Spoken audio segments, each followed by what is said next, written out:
வணக்கம் மக்களே, இந்த ஒரு வீடியோ உங்கள் எல்லாருக்கும் ரொம்ப முக்கியம் அப்படின்னு நினைக்கிறேன். குறிப்பாக மொபைல், கம்ப்யூட்டர் இதெல்லாம் அதிகமாக யூஸ் பண்ணுறவங்களுக்கு என்ன பிரச்சனை வரும் சொல்லுங்கள்? கண் பிரச்சனைகள் தாங்க. ஸோ கண்களை ஆரோக்கியமாக பாதுகாக்கக்கூடிய உணவுகள் என்னென்ன? நான் ஒரு 7-8 உணவுகளை சொல்கிறேன். அதை நீங்கள் தினமும் எடுத்துக்கிட்டால் ஃபாலோ பண்ணாவே போதும், உங்களுடைய கண்களை ஆரோக்கியமாக பாதுகாத்துக்கலாம். ஸோ நம்மளுடைய ஐசைட் எவ்வளோ முக்கியம், எந்த மாதிரியான அளவுக்கு நம்ம அதை ஆரோக்கியமாக பாதுகாத்துக்கணுன்றது கண்டிப்பாக உங்களுக்கு தெரிஞ்சிருக்கும். ஸோ எந்த மாதிரியான சேதமும் வராமல் தடுத்துட்டு ஆரோக்கியமான விஷயத்தெல்லாம் நான் உங்களுக்கு சொல்ல போகிறேன். ஸோ இயற்கையான உணவுகள் நம்ம தினமும் பயன்படுத்தக்கூடிய உணவுகள் தான். ஸோ என்னென்னன்றதை தெரிஞ்சுக்கலாமா? அதை பார்க்குறதுக்கு முன்னாடி நம்மளுடைய சேனலை நீங்கள் இப்போ தான் ஃபஸ்ட் டைம் பார்க்குறீங்க அப்படின்னு சொன்னால் மறக்காமல் சப்ஸ்கிரைப் பண்ணிவிட்டு சைடில் இருக்கக்கூடிய பெல் பட்டனை கிளிக் பண்ணி ஆல் அப்படின்ற ஆப்ஷனை செட் பண்ணிக்கோங்க. தொடர்ந்து பாருங்கள், ஆரோக்கியமாக இருங்க மக்களே. ஸோ முதலாவது என்ன பண்ணணும், என்ன மாதிரியான உணவுகளை நம்மளுடைய உடலுக்கு நம்ம எடுத்துக்கணும் அப்படின்னு சொன்னால் கேரட். ஸோ முதலாவது உணவு என்ன அப்படின்னா கேரட். கேரட் சாப்பிட்டா கண் பார்வை சூப்பராக ஆகும் அப்படின்றது பார்த்திங்கன்னா நம்மளுடைய ஊர்களில் நிறைய பேர் சொல்லி கேள்விப்பட்டிருப்போம். நான் நேராக சொல்கிறேன், கேரட் ஒரு சப்போர்ட்டான ஃபுட்டு. ஸோ தினமும் நம்ம சாப்பிட்றதுனால நம்மளுடைய கண்களை ஆரோக்கியமாக பாதுகாத்துக்க முடியும். ஸோ கேரட்டில் இருக்கக்கூடிய அந்த பீட்டா கரோட்டின் உடம்புக்குள்ள வைட்டமின் ஏ ஆக மாறும். இந்த வைட்டமின் ஏ தான் பார்த்திங்கன்னா ரெட்டினாவுக்கு பார்த்திங்கன்னா ஒரு ஃபியூவல் மாதிரி. இதுதான் நைட் விஷனை மெயின்டைன் பண்ணுது. வைட்டமின் ஏ டெஃபினன்சி இருந்தால் கண்கள் உலர்ந்து போகும். ஸோ நைட்டு பிளைண்ட்னஸ் வரலாம், ஆனால் ஒரே கேரட் சாப்பிட்டு ஃபோனில் அவர்ஸாக ஸ்க்ரோல் பண்ணிட்டா நமக்கு எந்த ஒரு பயனும் கிடையாது. கேரட் ஒர்க் பண்ணணும் அப்படின்னா ஸ்லீப்பு, அதுக்கப்புறம் ஸ்க்ரீன் டிசிப்ளின் இதெல்லாம் கூடவே வரணுங்க. ரொம்ப நேரம் தூங்காமல் நிறைய நேரம் ஃபோன் நோண்டிட்டு நம்மளுடைய கண்களை ஆரோக்கியமாக வச்சுக்கணும் அப்படின்னு நினச்சா கண்டிப்பாக முடியாது. ஸோ நம்ம என்ன மாதிரியான உணவுகள் எடுத்துக்கிறோமோ அதுக்கு தகுந்த மாதிரி நம்மளுடைய உடலை நம்ம மாற்றம், நம்மளுடைய லைஃப் ஸ்டைலில் சேஞ்ச் இருக்கணும். ரெண்டாவது விஷயம் என்ன அப்படின்னா முருங்கைக்கீரை. முருங்கைக்கீரை உண்மையாலுமே ஐ ஹெல்த்துக்கு பார்த்திங்கன்னா ஒரு அண்டர்ரேட்டட் சூப்பர் ஃபுட்டுங்க. இதில் வைட்டமின் ஏ, வைட்டமின் சி, அதுக்கப்புறம் ஜியாக்சாந்தின் இந்த மாதிரி எல்லாமே நேச்சுரலாக இருக்குது. இந்த லூட்டினும் ஜியாக்சாந்தினும் தான் ரெட்டினாவை ப்ளூ லைட் டேமேஜ்லேருந்து ப்ரொடெக்ட் பண்ணுது. இப்போ எல்லாரும் மொபைல், டிவி, எல்இடி லைட்டு இந்த மாதிரியான விஷயங்கள் தான் பயன்படுத்திகிட்டு இருக்கோம். இந்த லைட் டேமேஜ் ஸ்லோவாக வரும், அதனால் ஃபீல் ஆகாது. ஸோ முருங்கைக்கீரையை ரெகுலராக எடுத்துக்கிட்டால் அந்த டேமேஜை ரெடியூஸ் பண்ணலாம். வாரம் 2 இல்லைனா 3 நாள் போதும். ஆனால் ஓவர் குக் பண்ணிட்டா நியூட்ரிஷன்ஸ் போயிடும். ஸோ லைட்டாக ஓவர் குக் ஆகாமல் நம்ம எடுத்துக்கிட்டால் மட்டும்தான் முருங்கைக்கீரையில் இருக்கக்கூடிய எல்லா நியூட்ரிஷனும் நமக்கு கிடைக்கும். மூன்றாவதாக முட்டை. ஸோ இந்த ஒரு முட்டை கண்களுக்கு மட்டும் கிடையாது, நம்மளுடைய உடலும் சரி, நம்மளுடைய ஸ்கின் கேர் இந்த மாதிரி எல்லாத்துக்கும் கொலாஜன் அதிகமாக இருக்கக்கூடிய முட்டையை பயன்படுத்துறது ரொம்ப நல்லது. ஸோ முட்டை ஐ நியூட்ரிஷனில் பர்ஃபெக்டான ஃபுட்டு. எக் யோக்கில் பார்த்திங்கன்னா இந்த லூட்டின், ஜியாக்சாந்தின், வைட்டமின் ஏ, ஜிங்க் எல்லாம் பேலன்ஸ்டாக இருக்குது.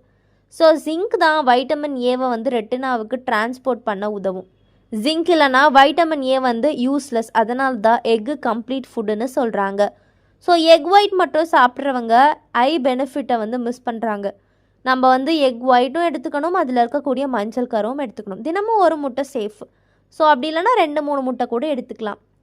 டயபெட்டிக்ஸ் இருந்தாலும் பாலிட் எக் தான் ரொம்ப நல்லதுங்க. So I dryness, screen strain இருந்தால் எக்கு பார்த்திங்கன்னா நமக்கு சப்போர்ட் பண்ணும். அதனால் கண்டிப்பாக முட்டை ஒரு அற்புதமான விஷயம்தான், கண்களுக்கு ஆரோக்கியம் தரக்கூடிய விஷயம்தான். ஸோ 4வது உணவு மீன். மீன் கண்களுக்கு மெடிசன் மாதிரிங்க. இதில் இருக்கக்கூடிய ஒமேகா 3 ஃபேட்டி ஆசிட்ஸ் டியர் ப்ரொடெக்ஷனை இம்ப்ரூவ் பண்ணுது.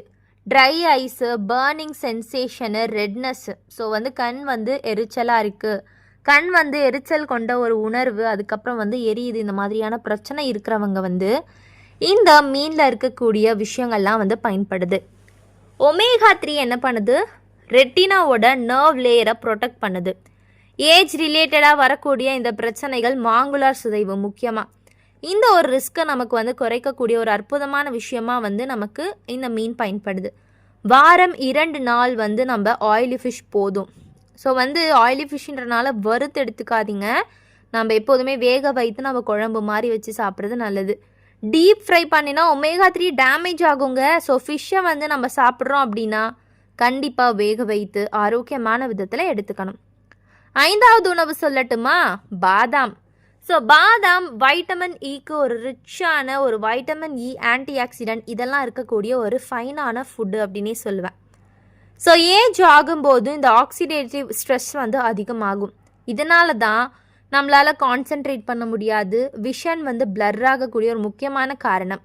ஸோ சோக்டு ஆல்மண்ட்ஸ், அதாவது தண்ணீர்லையோ பால்லையோ ஊற வைத்து நம்ம இந்த பாதாமை எடுத்துக்கிறது ரொம்ப ரொம்ப நல்லது. ஸோ ஒரு நாளைக்கு 4லேருந்து 5 பாதாம் போதும் ஆரோக்கியமாக இருக்க. அதிகம் சாப்பிட்டா ஐ பெனிஃபிட் வந்து நமக்கு கிடைக்கும்னு நினச்சி அதிகமாக சாப்பிடாதீங்க, ஓரளவு எடுத்துக்கோங்க. இந்த அளவு எடுத்துக்கிட்டால் வந்து போதும். ஸோ கன்சிஸ்டி தான் முக்கியம். ஸோ தினமும் வந்து ஒரு 4 இல்லைனா 5 பாதாம் அதிகமாக வந்து எடுத்துக்க வேண்டாம். அதுக்கப்புறம் என்ன விஷயம், நெல்லிக்காங்க. இந்த நெல்லிக்காய் ஐ பிளட் வெசல்ஸ்க்கு வந்து ஒரு டானிக் மாதிரி. வைட்டமின் சி வந்து அதிகமாக இருக்கக்கூடிய ஒரு அற்புதம் வந்து இந்த ஒரு நெல்லிக்காயில் இருக்குது. ஐக்கு வந்து ஒரு ப்ராப்பரான பிளட் ஃப்ளோ. ஸோ நம்மளுடைய கண்களுக்கும் ரத்தம் அப்படின்றது ஃப்ளோ ஆகணும்ல. ஸோ இல்லை அப்படின்னா ரெட்டினா வந்து வீக் ஆகிடும். ஸோ வந்து நம்ம நெல்லிக்காயை எப்போதுமே வந்து ராவா, அதாவது பச்சையாக சாப்பிட்லாம். ஸோ நெல்லிக்காய் பவுடர், தேன் நெல்லிக்காய், அந்த மாதிரி நிறைய இருக்குது, நீங்கள் எதனாலையும் வந்து பயன்படுத்திக்கலாம். ஸோ இதை சாப்பிடும்போது ஓரளவுக்கு ஆரோக்கியம் அப்படின்றது நமக்கு கிடைக்கும். ஸோ தினமும் வந்து எடுத்துக்கோங்க. அடுத்த விஷயம் பசலைக்கீரை. பசலைக்கீரை வந்து ஐ லென்ஸை ப்ரொடெக்ட் பண்ணுது, யூவி லைட் டேமேஜை ரெடியூஸ் பண்ணுது. ஸோ இதில் லூட்டின், ஜியாக்சானின் ஐ அமௌண்ட்டில் இருக்குது. கான்சன்ட்ரேஷன் ரிஸ்க்கை வந்து ஸ்லோ பண்ணும். ஆனால் கிட்னி ஸ்டோன் ஹிஸ்ட்ரி இருந்தால் எக்ஸ்கியூஸாக வந்து அவாய்ட் பண்ணணும். ஸோ கண்டிப்பாக வந்து ட்ரை பண்ணலாம். நல்ல ஒரு ஐயான ப்ரோட்டீனும் ஐயான விஷயங்களும் இந்த ஒரு பசலைக்கீரையில் இருக்குது. ஸோ 8வது விஷயம் என்ன அப்படின்னா, ஆரஞ்சு, எலுமிச்சை, இந்த மாதிரியான சிட்ரஸ் பழங்கள். வைட்டமின் சி என்ன பண்ணுதுன்னா நம்மளுடைய ஐ சர்க்குலேஷனுக்கு ரொம்ப ரொம்ப இம்பார்ட்டன்ட்ங்க. குட் சர்க்குலேஷன் இல்லைனா ரெட்டினாவை வந்து பார்த்திங்கன்னா ஸ்ட்ரேவ் ஆகும். ஸோ வைட்டமின் சி கொலாஜன் ஃபார்முலேஷனுக்கு வந்து ஹெல்ப் பண்ணுது. இந்த ஐ பிளட் வெசல்ஸ் வந்து பார்த்திங்கன்னா ஃப்ளெக்சிபிளாக இருக்கும். ஃப்ரூட்டோட வந்து பார்த்திங்கன்னா நம்ம அதிகமாக சாப்பிடலாம். ஸோ கண்டிப்பாக வந்து எல்லாம் வந்து சாப்பிடும் போதும் நம்ம அதை பழமாக எடுத்துக்கிறதே நல்லது. நம்ம வந்து ஜூஸோ அதில் வந்து ஒயிட் சுகரோ ஆட் பண்ணி சாப்பிடாதீங்க, நமக்கு பாதிப்பை ஏற்படுத்திடும். ஸோ அடுத்த விஷயம், ஒரு முக்கியமான விஷயம், சூரியகாந்தி விதை. இதில் வைட்டமின் இ ஜிங்க் காம்பினேஷன் இருக்குங்க. இந்த காம்போ ஐ ஹெல்த்துக்கு பவர்ஃபுல்லாக வந்து இருக்குது. ஐ டெஃபினன்சியை வந்து இருந்தால் நைட் விஷன் வந்து வீக் ஆகும். ஸோ வைட்டமின் இ வந்து ரெட்டினாவை ப்ரொடெக்ட் பண்ணும் அண்ட் ஃபுல்லாக வந்து நம்ம எடுத்துக்கலாம். ஸோ ஒரு நாளைக்கு ஒரு கையளவு சூரியகாந்தி விதையை வந்து எடுத்துக்கலாம். ஸோ நான் இந்த ஒரு பதிவில் சொன்ன 9 உணவு சேர்ந்தாலும் கண்டிப்பாக வந்து நம்ம நைட்டில் மொபைல் யூஸ் பண்ணுறது, ஸ்லீப்பை வந்து கொஞ்சம் அதிகம் நேரம், அதாவது ஒரு 7லேருந்து 8 மணி நேரம் ஆழ்ந்த உறக்கம் ரொம்ப தேவையில்ல.